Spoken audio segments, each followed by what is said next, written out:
Hola a todos ustedes, queridos amigos. Es un placer y un gusto saludarles nuevamente. Y bueno, de manteles largos estamos el día de hoy porque tenemos una nueva edición ya de Sin Pelos en la Lengua con el rabino principal de la comunidad de Monte Sinai, el Jajam Abraham Tobal. Y la verdad es que no sé si recuerdan, la edición anterior nos quedamos con el tema todavía inconcluso en temas y en términos prácticos, y estamos el día de hoy para darle cerrojazo a este tema y entonces entender perfectamente ya sobre el tema que de por sí es serio, de por sí implica mucha responsabilidad, que es el tema del aborto. Jajam, bienvenido y a seguir con esta nueva edición. Y como dijimos la vez pasada, lo prometido es deuda. Es deuda, ¿no? sí. Así que aquí cumpliendo las deudas como debe de ser. Cumpliendo las deudas, sí, de seguir la segunda parte. Y voy a recordar un poquito y hacer una pequeña recopilación de lo hablado la edición anterior. Nos mencionaba usted que hay 4 facetas principales en el embarazo de una mujer para temas y términos del aborto, que es del principio hasta los 40 días, la primera, de los 40 días a los 3 meses, de los 3 meses a los 7 y posterior la última etapa de los 7 meses y hasta que se da ya el momento de dar a luz y salir al mundo.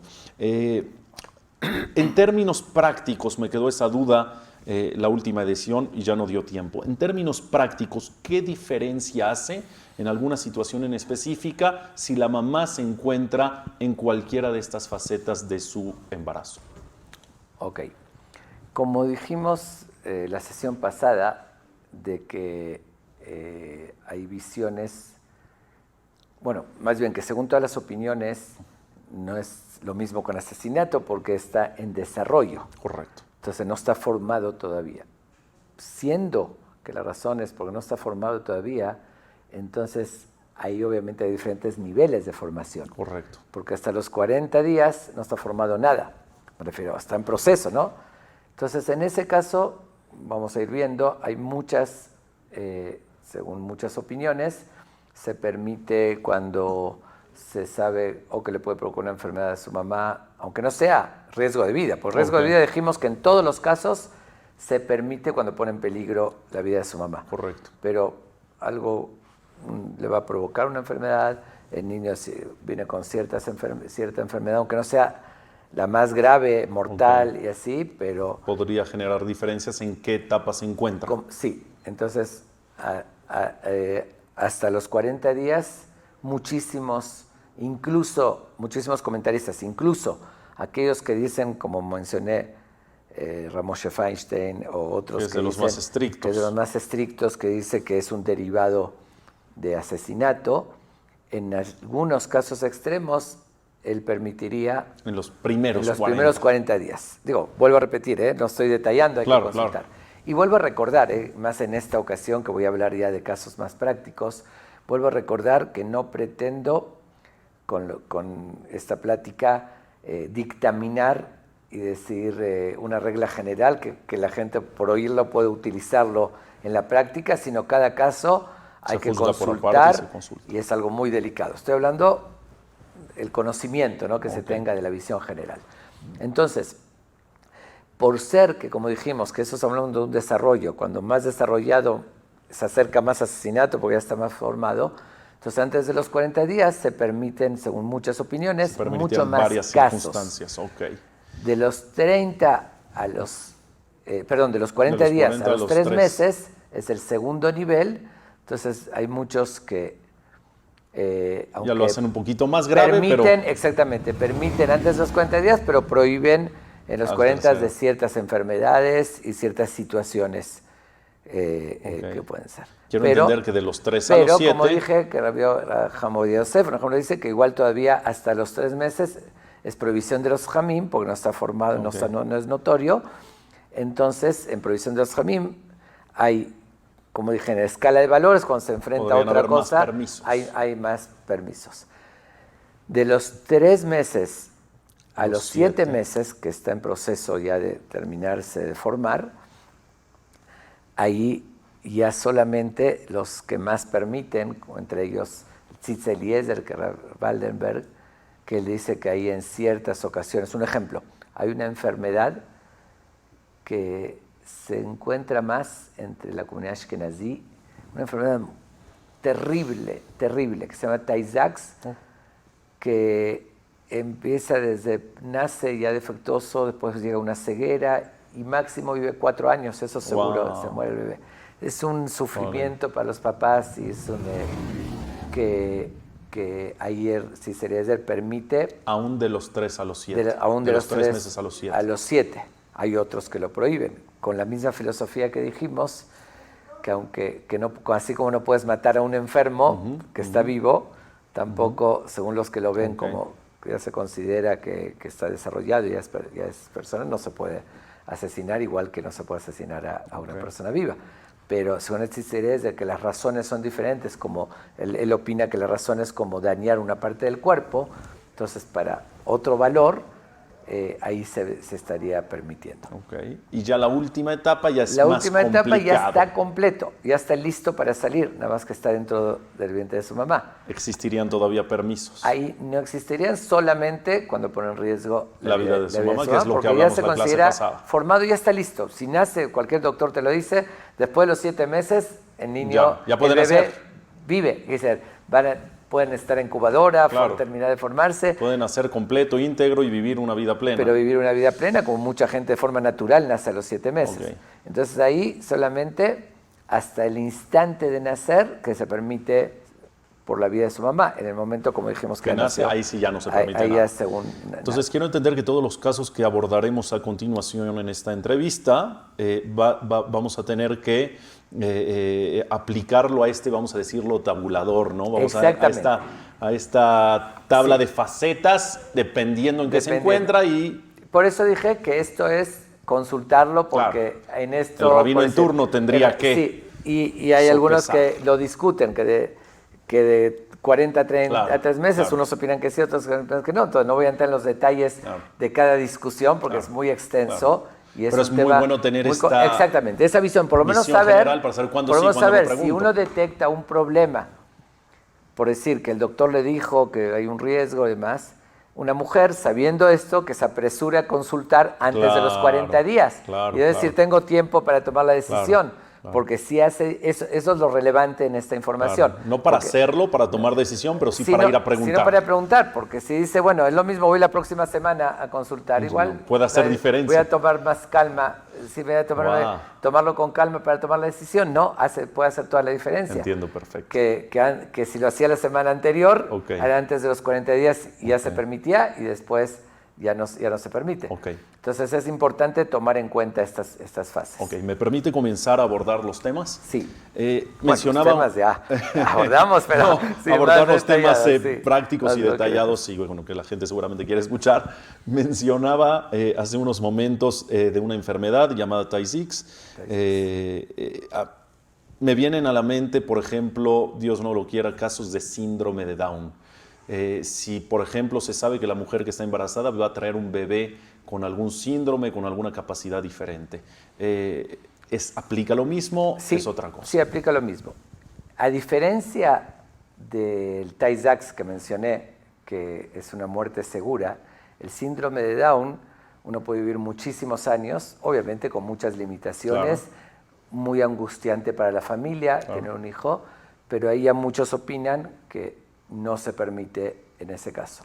Y muchos otros que dicen que hasta los 3 meses sí se permite, porque no está totalmente formado. Y principalmente aquí hay un factor que se toma en cuenta también, porque hablamos de la enfermedad, la enfermedad del bebé. Decimos que es una enfermedad física, científicamente comprobable, pero hay enfermedades emocionales que también se toman en cuenta. Y esas son para los papás. Son para los papás. Porque un ejemplo, y eso depende de la persona, hay mujeres que son muy sensibles, que son muy, ¿cómo definirlo? Que no toleran ver a un hijo enfermo, que no toleran el sufrimiento. Es decir, débiles en ese aspecto. Débiles, sí, de carácter, y que les puede afectar muy fuerte y que pueden vivir con un trauma toda su vida, con una depresión, con un trauma emocional. Y afectaría su calidad de vida de manera importante. Y las enfermedades emocionales también se consideran enfermedades. Que es una enfermedad de depresión, de un impacto que le afecte su calidad de vida. Y muchos opinan que en ese caso, entre ellos Ralph Waldenberg, también se toma en cuenta y se permitiría, en el caso, un ejemplo, de síndrome de Down. Claro, y dependiendo de la etapa en la que esté también, ¿no? Siempre entrando en juego, poniendo ahí. Pero tomando en cuenta también ese factor. El factor emocional en la mamá y en el papá. Y otros dicen que depende. Si es algo que no se puede controlar con medicinas, porque a veces hay que puede llegar a quedar afectada, entonces ahí sí se permitiría. Si es algo que se puede controlar con medicinas, no se permitiría. Entonces ya entendí por qué hay que ir a preguntar cada caso, hay mil detalles. Yo cuando profundicé en este tema, me tomó muchísimo tiempo, ver todas las opiniones y todas las... Es un sinfín, es un tema muy complejo, no es para responderlo así a la ligera y decir, es un tema que muchos factores... Otro factor muy importante que hay que tomar en cuenta, que por lo general para estas cosas uno dice, bueno, yo consulté a un doctor y me dijo que traería esta enfermedad. Lamentablemente, lo digo sin pretender ofender a nadie, pero también hoy en día en la medicina hay mucha ligereza, hay mucha falta de responsabilidad. Bueno, el doctor dice, por si las dudas me protejo, ¿no? Y más en Estados Unidos que cualquier cosa me pueden demandar, porque no me dijiste. Por si acaso le digo, yo tengo una sospecha que puede haber eso y digo que van a ser así. Y si no, digo, fue un milagro y que yo si no, ya me protegí. Entonces, en eso también casos... hay que ser muy responsables y un doctor muy confiable, que tenga valores, que se sepa que lo tome con responsabilidad, mejor todavía si es un doctor creyente, que tiene todo eso es confiable, porque no es un juego también. Eso es un factor que tomar en cuenta. Para tomar esa decisión, tiene que ser una decisión con estudios, con certeza. Eso me lleva a preguntarle lo siguiente. Entonces, ¿valdría la pena que las parejas se hagan estudios, análisis, chequeos? Hoy en día con la tecnología podríamos cubrir esta parte de credibilidad, vamos a decir, del doctor. ¿Se aconseja hacer este tipo de estudios o mejor llevarla para que no me meta yo en broncas de que si aborto, que si no aborto, mejor la dejo al destino de Dios? Ok, mira, es una pregunta muy importante la que acabas de hacer, porque también hay mucha polémica sobre eso.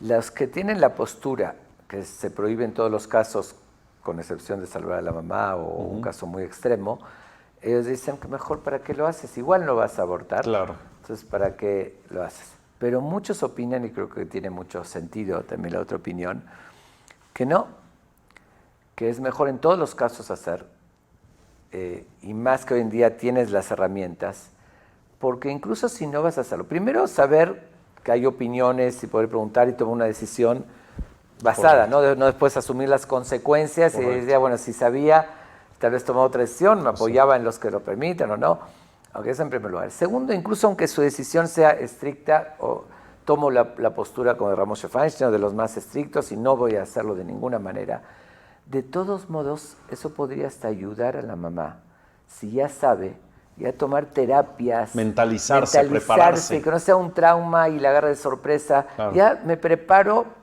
y además todas las medidas consejos de doctores, cómo hacerlo, cómo aligerarlo, ya empezar a estudiar, y a prepararse. Entonces es un beneficio en todos los aspectos. Y hay ciertas cosas que hasta hoy en día se manipulan los genes y se puede todavía ayudar, no digo de síndrome de Down, de otros tipos de enfermedades, que se puede proteger y ayudar detectando la enfermedad. Ya se puede aligerarla. Entonces yo creo que en todos los casos vale muchísimo ganando, la pena, ¿no? Sí. Y aquí un dato muy interesante, es con más razón esta pregunta que acabas de hacer, y lo aconsejo y que hay que tomarlo muy en cuenta, una mujer cuando se quedó embarazada de mayor edad, se multiplica el porcentaje de posibilidades de hijos enfermos. Un ejemplo, hay un estudio hecho sobre, en particular, síndrome de Down, que cuando se embarazó a los 20 años, una jovencita, muy joven, sí, la probabilidad que nazca un hijo con síndrome de Down es 0.05, que son con 1783, algo así, uno en 1800 y pico. Es muy baja. Y cuando un ejemplo a los 45 años sube A 1 en 31. Wow. Que puede tener síndrome de Down. Considerablemente. Considerablemente. De traer un hijo enfermo. De traer un hijo. Entonces, usted un dice, ejemplo, si estoy hablando de un es... estudio sobre el síndrome de Down en particular. Entonces, es un dato escalofriante. Sí, entonces es algo que de verdad, más cuando es cuando mayor, ya tiene edad avanzada, hay vale más muchísimo todavía. la pena hacer esos estudios para saber, como dije, o tomar la decisión en base a los que lo permiten, o por lo menos prepararse y demás. Ok, me queda claro entonces este primer punto, este primer tema práctico. Me viene a la cabeza, por ejemplo, Jajam, un tema de violación que pues, a lo mejor en la actualidad se podría dar en distintas ocasiones, que la mujer no deseaba este embarazo, fue una violación y quiere cortar con este embarazo porque es un hijo no deseado y le recuerda el trauma, sí, este trauma de su vida durante toda su vida. Entonces, sí, una violación es algo muy fuerte y como tú dices, muchas veces es el recuerdo. Factor que le revive totalmente. Justamente aquí, según todas las opiniones, lo que se permite como obviamente violación, no tiene que hacer ningún estudio ni ninguna fase para saber si hay enfermedad o no enfermedad. Ya sabe que la violaron y realmente no sabe si se quedó embarazada o no.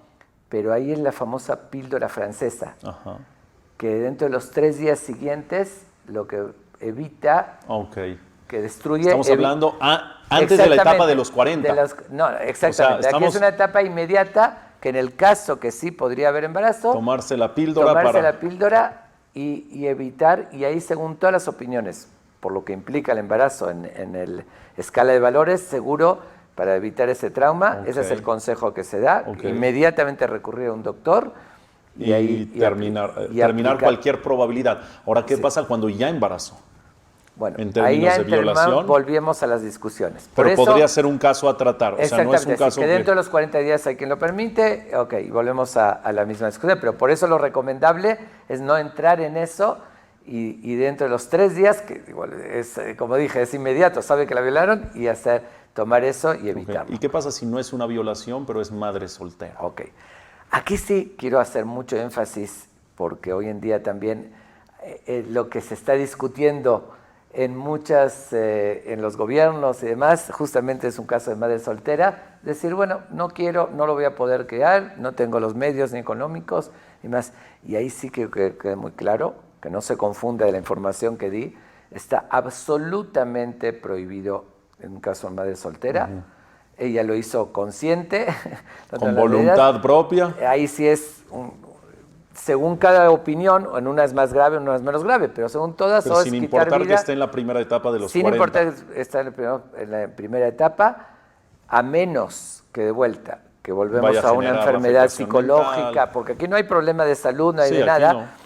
Y el hecho que decir, pero yo no lo voy a poder criar y todo. Gracias a eso, hoy en día, al contrario, hay gente que está en lista de espera para adoptar y va a tener una buena vida ese bebé. No hay derecho a quitarle la vida. Si no lo quieres, no le quites la vida. Exactamente, no le quites la vida. Dale una oportunidad de vida. Es tu responsabilidad que asumiste, asume las consecuencias y no quites la vida y darlo en todo caso a adopción. Como dije, vuelvo a repetir, a menos que sea una situación extrema de una enfermedad mental, pero eso ya es por evaluar. Eso se juzga cada caso. Se juzga cada caso, por eso. Pero en general no está contemplado en todo lo que dije madre soltera. Violación sí, porque ahí sí pobrecita, sin trauma no tuvo. Pero violación, como dije, hay una solución inmediata. Antes de... según las leyes halágicas, si el bebé que está engendrado dentro de su vientre es un mamzer conocido como bastardo. ¿Esto entra dentro de o no? Ahí esa pregunta se le hicieron al famoso... Porque no sé qué vida tan digna va a tener como bastardo. Sí. Esa pregunta se le hicieron al famoso Ben Ish Chai y él no quiso contestar directamente y citó 2 opiniones muy importantes de los grandes comentaristas y dijo, bueno, según una opinión, dice que igual no, y hay otra opinión que dice que en ese caso sí se permite porque... Para evitar traer un mamzer. Traer mamzer, que es que no se puede casar con nadie y que todas las consecuencias que tiene como que no es sano. Entonces, y según la etapa también del embarazo que esté, será más entra, fácil o más según difícil. las opiniones, pero que él no quiso lo contestar dejó, y lo dejó a la discusión. A la discusión, pero bueno, ahí es un tema. Ahí hay que Entonces, cuidarse. Jaja, me gustaría preguntarle, ya ir cerrando la entrevista, que me imagino que es uno de los casos por los cuales hoy en día a lo mejor se podría tomar la decisión de frustrar la vida de un bebé. El tema del dinero. Digo, me da pena preguntarlo, pero es una realidad. Muchas veces, por creer que a lo mejor no hay la suficiente capacidad económica para mantenerlo dignamente, para sacarlo adelante, para darle oportunidades de vida, entonces mejor no lo traigo. Bueno, ¿el dinero entra en este juego o no? Eso es otro argumento que no se justificaría para nada. Estamos hablando aquí con escala de valores. Cuando hay una enfermedad más grave, menos los daños. Como dijimos, según la visión de que es como cortar un miembro, pues, estás provocando otra enfermedad a la mamá. Entonces, pero el argumento del dinero no es válido. No, aún pensándolo como calidad de vida, sí, tampoco, no, porque primero uno no sabe la rueda de la fortuna. Claro, y es como dicen, cada bebé viene con la torta bajo el brazo. La torta bajo el brazo. Y en todo caso, es pensarlo antes, pero sí. antes, pero no hay derecho no entra en ninguno de los grupos de justificativo, pero para nada. Como dije, ni madre soltera, ni contemplar así por dinero. Se me acaba de ocurrir algo. Y me imagino que va a aceptar, porque esto es sin pelos de la lengua y tendrá que ser así. Bezrat Hashem, ya tenemos 2 ediciones de A Bordo y quedó todo muy, muy claro, muy transparente y obviamente bueno, igual entendiendo que cada cosa se pregunta. No agotamos el tema, hay más casos, hay mucha tipos información. de enfermedades, más casos específicos. Hay cuando, un ejemplo, si es duda si le va a provocar enfermedad a la mamá o no, si le va a afectar. Un ejemplo, a veces lo que es principalmente casos de la vista o del oído, que hay ciertos embarazos que por el embarazo le podría provocar hasta una ceguera o intensificar, que hay más riesgos particulares. Si es duda si se permite o no. Hay opiniones que sí y hay que no. Entiendo que como un ejemplo es un tema más. que tiene millones de detalles. Exactamente. Y por eso, tratamos de abordar los más comunes, los más importantes. Por eso concluyo de vuelta que hay que consultar y es un tema muy delicado que no es para tomarla a la ligera. Pero se me estaba ocurriendo y le quería proponer, ahora que estaba mencionando sobre este último tema del dinero, y mencionó una frase de ahí que hay que pensarlo bien antes, me gustaría ver si le entra hablar de temas anticonceptivos. ¿Cuándo se puede, si es que se puede o no, y cuándo no, el tema de utilizar métodos anticonceptivos para no traer hijos al mundo por alguna situación o razón específica? ¿Le entra? Bueno, ahora sí. Perdón que lo agarré así de bajada. Ahora sí que pones los temas más difíciles, pero ¿qué te puedo decir? Si estamos en el programa Sin Pelos en la Lengua, justamente la idea es no evadir nada, y sí, es un tema muy, muy polémico, muy confundido, también la información no se dice como debe ser, y sí. ¿Valdría la pena? Sí vale la pena, es muy importante, lo considero, aunque... Bueno. Entonces, ¿está dentro para alguna edición? Sí. No digo cuándo, más adelante hablaremos de anticonceptivos. Lo vamos a tocar de anticonceptivos, que es un tema también necesario esclarecer. Ya está el compromiso sobre la mesa. Entonces, bueno, muchísimas gracias, Jajam. Gracias por la apertura, por la transparencia, por la calidad de sus comentarios. Gracias por estar aquí. Un gusto. Un placer. Soy Raúl Askenazi y esto es Sin Pelos en la Lengua. Muchas gracias y nos vemos la próxima.